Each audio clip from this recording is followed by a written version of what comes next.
ஏசாயா அதிகாரம் 32. இதோ, ஒரு ராஜா நீதியாக அரசாளுவார், பிரபுக்களும் நியாயமாக துரைத்தனம் பண்ணுவார்கள். அவர் காற்றுக்கு ஒதுக்காகவும், பெரு வெள்ளத்துக்கு புகலிடமாகவும், வறண்ட நிலத்துக்கு நீர்க்கால்களாகவும், விடாய்த்த பூமிக்கு பெருங்கன்மலையின் நிழலாகவும் இருப்பார். அப்பொழுது காண்கிறவர்களின் கண்கள் மங்கலாயிராது, கேட்கிறவர்களின் செவிகள் கவனித்தே இருக்கும். பதற்றமுள்ளவர்களின் இருதயம் அறிவை உணர்ந்து கொள்ளும். தெற்று வாயருடைய நாவு தடையின்றி தெளிவாய் பேசும். மூடன் இனி தயாளன் என்று மதிக்கப்படான், லோபி இனி உதாரன் என்று சொல்லப்படுவதுமில்லை. ஏனென்றால் மூடன் மூடத்தனத்தை பேசுகிறான், அவன் இருதயம் அநியாயத்தை நடப்பிக்கும். அவன் மாயம் பண்ணி கர்த்தருக்கு விரோதமாய் விபரீதம் பேசி, பசியுள்ள ஆத்துமாவை வெறுமையாக வைத்து, தாகமுள்ளவனுக்கு தாகம் தீர்க்காதிருக்கிறான். லோபியின் எத்தனங்களும் பொல்லாதவைகள்.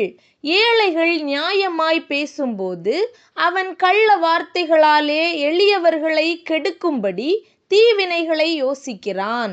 தயாள குணமுள்ளவன் தயாளமானவைகளை யோசிக்கிறான், தயாளமானவைகளிலே நிலைத்தும் இருக்கிறான். சுக ஜீவிகளாகிய ஸ்திரீகளே, எழுந்திருந்து என் வார்த்தைகளை கேளுங்கள். நிர்விசாரமான குமாரத்திகளே, என் வசனத்துக்கு செவி கொடுங்கள்.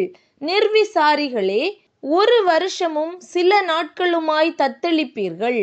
திராட்ச பலன் அற்றுப்போம், அறுப்பு காலம் வராது. சுகஜீவிகளே, நடுங்குங்கள். நிர்விசாரிகளே, தத்தளியுங்கள். உடையை உரிந்து களைந்து போட்டு அறையில் ரெட்டை கட்டி கொள்ளுங்கள். செழிப்பான வயல்களின் நிமித்தமும் கனி தரும் திராட்சை செடிகளின் நிமித்தமும் மாரடித்து புலம்புவார்கள். என் ஜனத்தினுடைய நிலத்திலும் களி கூர்ந்திருந்த நகரத்திலுள்ள சந்தோஷம் நிறைந்த எல்லா வீடுகளிலும் முட்செடியும் நெரிஞ்சிலும் முளைக்கும். அரமனை பாழாக விடப்படும், ஜனம் நிறைந்த நகரம் வெறுமையாகும். மேடும் துருக்கமும் என்றைக்கும் கெபிகளாகும். அவைகள் காட்டு கழுதைகள் கழிக்கும் இடமாயும் மந்தைகளுக்கு மேய்ச்சலிடமாயும் இருக்கும். உன்னதத்திலிருந்து நம்மேல் ஆவி ஊற்றப்படும் மட்டும் அப்படியே இருக்கும்.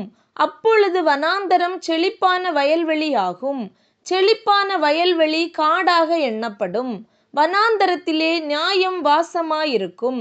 செழிப்பான வயல்வெளியிலே நீதி தங்கி தரிக்கும். நீதியின் கிரியை சமாதானமும், நீதியின் பலன் என்றுமுள்ள அமெரிக்கையும் சுகமுமாம். என் ஜனம் சமாதான தாபரங்களிலும் நிலையான வாசஸ்தலங்களிலும் அமைதியாய் தங்கும் இடங்களிலும் குடியிருக்கும். ஆனாலும் காடு அழிய கல்மழை பெய்யும், அந்த நகரம் மகா தாழ்வாய் தாழ்ந்து போம். மாடுகளையும் கழுதைகளையும் நடத்தி கொண்டு போய் நீர்வளம் பொருந்திய இடங்களிலெல்லாம் விதை விதைக்கிற நீங்கள் பாக்கியவான்கள்.